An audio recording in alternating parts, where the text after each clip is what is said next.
दिल्ली में हवा के चलने से प्रदूषण स्तर में सुधार देखने को मिला है। आपको पता होगा कि कुछ दिनों पहले दिल्ली में अधिक प्रदूषण के कारण केजरीवाल सरकार ने मिनी लॉकडाउन जैसी कुछ पाबंदियां लगाई थीं, लेकिन अब दिल्ली सरकार ने लगी उन पाबंदियों में कुछ को छूट दे दी है।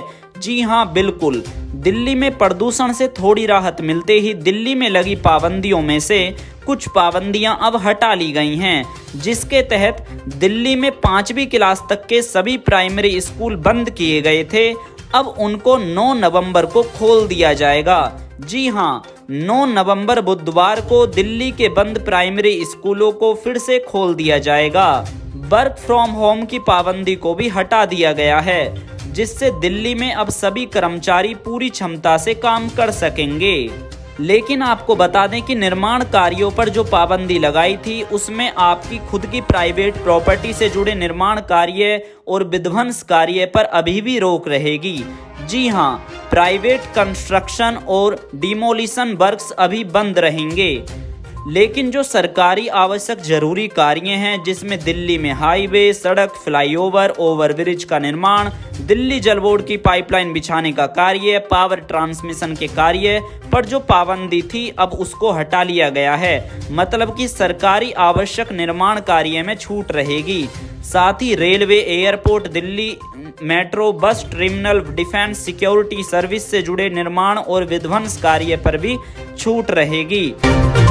अब आपको ट्रक और गाड़ियों के बारे में बता दें तो ट्रकों की एंट्री पर जो पाबंदी थी अब उसे खोल दिया गया है।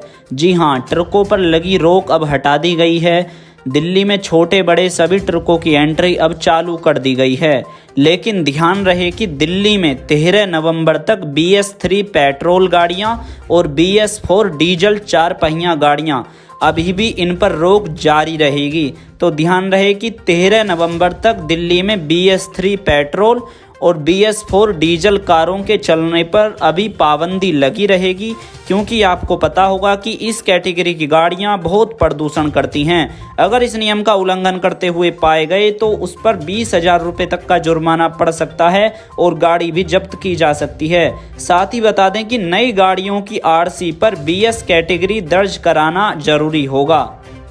साथ ही आपको बता दें कि दिल्ली के अंदर 500 एक्स्ट्रा पर्यावरण बसें और चलाई जाएंगी। जो फैक्ट्री इंडस्ट्री स्वच्छ ईंधन पर नहीं चल रही हैं, उन पर जो पाबंदी लगाई थी अब उसे फिलहाल हटा लिया गया है, लेकिन आपको इन शर्तों को भी देख लेना है। तो देखिएगा, जिन इंडस्ट्रियल फैक्ट्री एरिया में PNG की सप्लाई है वहां स्वच्छ ईंधन के अलावा दूसरी इंडस्ट्री नहीं चल सकेंगी, इस बात का ध्यान रखें। ठीक है, अगर आपके एरिया में PNG गैस की सप्लाई होती है फैक्ट्री एरिया में, तो आप वहां पर जो है स्वच्छ ईंधन के अलावा दूसरी इंडस्ट्री नहीं चला सकेंगे। जिन इंडस्ट्रियल एरिया में PNG की सप्लाई नहीं है तो वहां पर हफ्ते में केवल 5 दिन ही इंडस्ट्री, उद्योग, फैक्ट्री चल सकेंगे, इस बात का ध्यान रखें। ठीक है जी। तो जिन इंडस्ट्रियल एरिया में PNG की सप्लाई नहीं है वहां हफ्ते में 5 दिन उद्योग ही चलेंगे।